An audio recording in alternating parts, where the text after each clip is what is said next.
Intinya kalau udah ganti, ada gantinya, mungkin handphonenya juga dikasih.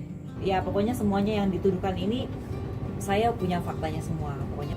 Dan sampai hari ini klien kami Bu Erin itu belum ada pemanggilan dari polisi. Halo, misinya kata Anil. Masih polemik perseteruan Erin versus Hera, ART-nya yang gak cuma sampai kepolisian tapi juga udah sampai Senayan alias RDPU dengan Komisi 3 DPR. Masih aja memanas, Besti. Terlebih sebelumnya, Nur, ART yang tinggal satu-satunya ART yang tersisa di rumah Erin kini ramai karena diakui suaminya tak nyaman dan trauma karena takut. Hingga meminta ingin pulang, namun Erin memberikan syarat harus ada penggantinya dulu. Hal tersebut pun ternyata membuat netizen jadi berasumsi dan diduga meragukan Erin akan sulit mendapatkan pengganti ART-nya lagi karena takut. Waduh, lalu bagaimana ya tanggapan kubu Erin? Gimana kamu? Sementara istri saya nunggu gantinya aja. Udah itu aja. Udah tenang ketemu sama istri? Alhamdulillah ini udah tenang, istri saya udah sehat. Ini udah bener-bener terima kasih pada semuanya. Tapi tetap ya ingin istri tetap pulang. Tetap pulang tapi nunggu gantinya aja. Tapi saya nunggu pasti saya nanya yang ke penyalur. Soalnya Ibu Erin katanya begini, boleh pulang asal ada penggantinya. Berarti tinggal neken ke yang si penyalur itu. Karena mungkin Bu Erin sudah bayar ke sana lah, udah tahu. Tapi untuk HP masih mau dikembaliin atau gimana? Mau dikembaliin katanya. Saya udah ngobrol sama Bu Erin baik-baik dan dulunya juga datang istri saya baik-baik ke sini. Saya pingin pulang juga secara baik-baik. Itu aja. Sebelumnya tadi belum bilang apa? ditentukan, nanti katanya dikasih. Intinya kalau udah ganti, ada gantinya, mungkin handphonenya juga dikasih. Tapi dikasih tahu alasannya gak kenapa handphone ditahan? Oh saya belum nanya, cuman barusan suruh klarifikasi dulu. Ada gantinya gitu. Ya intinya ada gantinya dulu. Perjanjian sama penyalurnya itu, makanya neken sama penyalurnya itu saya. Tapi sekarang udah ketemu, jadi saya bisa jelasin sama dia kalau saya nggak kenapa-napa di sini, baik-baik aja. Nih, gitu. maaf nih. Ibu Erin juga baik ya. di sini gitu, nggak apa-apa. Yang punya masalah kan Mbak Hera sama ibu, sama saya enggak. Saya nggak jadi masalah di sini, nggak apa-apa. Baik-baik aja gitu. Betah lah ya. Iya. Kalau betah mah nggak yakin, nggak betah mah. Cuman kan maksudnya nggak betah itu apa ya? Trauma lah lihat yang udah. Iya.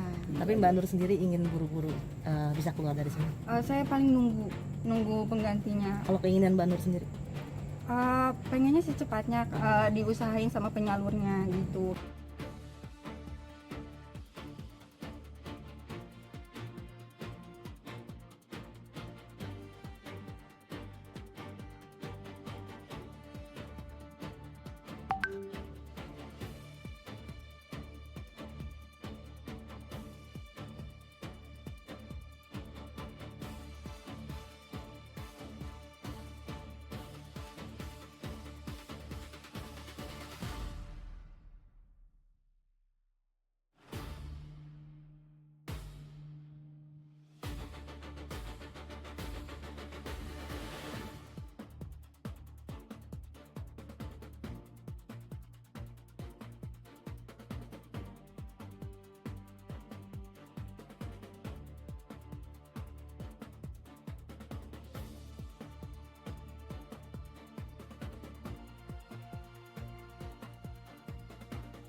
Kami juga mau menanggapi klarifikasi klarifikasi yang mungkin sudah beredar, masih adanya ART yang masih ada di kediaman Ibu Erin klien kami juga sudah memberi keterangan ya pada saat ini yang ada di rumah juga keadaannya sehat dan aman.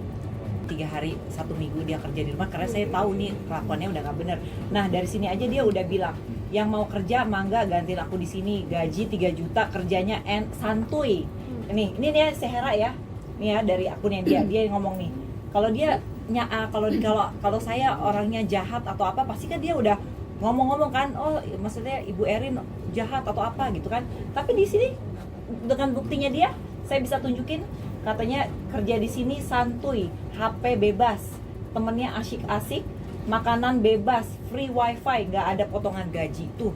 Berarti dari sini aja sudah membuktikan kalau saya memang nggak ada yang seperti yang dituduhkan di sini. Jadi kan ini namanya udah fitnah dan pencemaran nama baik. Sangat ya, karena ini jauh dari kata praduga dan diduga.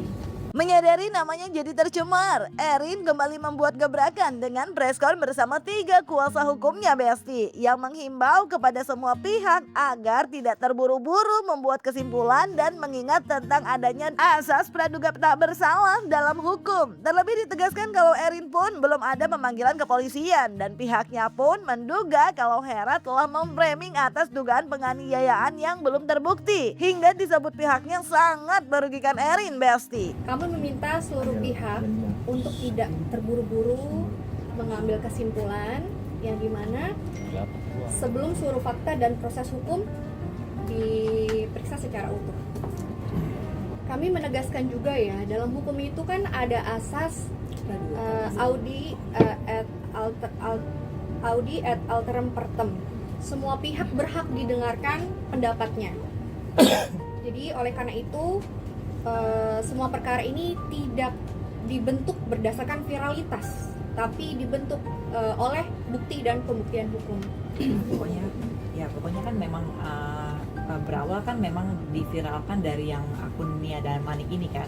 Terus dia tiba-tiba udah bilang assalamualaikum, selamat pagi semuanya, tolong bantu up. Nah ini berarti kan udah ada unsur dengan sengaja untuk meng-up berita kita kan, berita. Terus ini di rumah maksudnya dia langsung mengejudge ini adalah penganiayaan. Gajinya ya pokoknya semuanya yang dituduhkan ini saya punya faktanya semua. Pokoknya faktanya kan udah ada semua di CCTV dan nanti ada saksi-saksi yang di rumah saya yang melihat kan. Dan itu tidak benar ya Bu? Iya dong. Nggak benar. Dan sampai hari ini klien kami Bu Erin itu belum ada pemanggilan dari polisi untuk menindaklanjuti laporan dari saudari Hera ya. Jadi intinya belum ada proses yang membuktikan bahwa penganiayaan itu ada. Tapi saudari Hera ini sudah memframing sedemikian rupa membentuk opini publik bahwa seolah-olah memang penganiayaan itu terjadi dan dilakukan oleh Ibu Erin gitu loh. Dan ini menurut kami sangat merugikan pihak klien kami ya. Gak cuma itu aja, gebrakan Erin yang sempat menyebut menunggu undangan dari Komisi 3 seperti Hera untuk didengar juga pendapatnya ini. Kalau sebelumnya juga membongkar terkait Hera yang merokok, kini Erin kembali membongkar terkait kegeramannya atas caption yang pernah ditulis Hera dalam sosial medianya dengan kalimat yang kurang pantas tentang anak-anaknya. Terlebih menurut Erin, bio anak pertamanya tidak suka difoto, malah diposting di sosial media Hera secara diam-diam. Hingga kuasa hukum Erin pun menegaskan kalau hal tersebut udah bisa masuk unsur ITE-nya Besti karena udah ada framing negatif dan dugaan penyebaran aib. Dan Erin yang menolak damai pun kini ditanggapi siap oleh Hera. Pak Haji Andre Taulani, Masya Allah cakep-cakep banget. Mana kalau di rumah pakai celana dalam, kaos oblong doang. Ini maksudnya apa? Jadi kayak kalau kita bisa lihat framing negatifnya sudah mulai muncul di sini.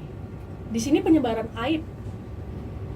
Jadi di luar rumah tidak akan ada orang yang tahu ketika orang ini mengupload dengan bahasa-bahasa yang memalukan seperti ini menurut saya.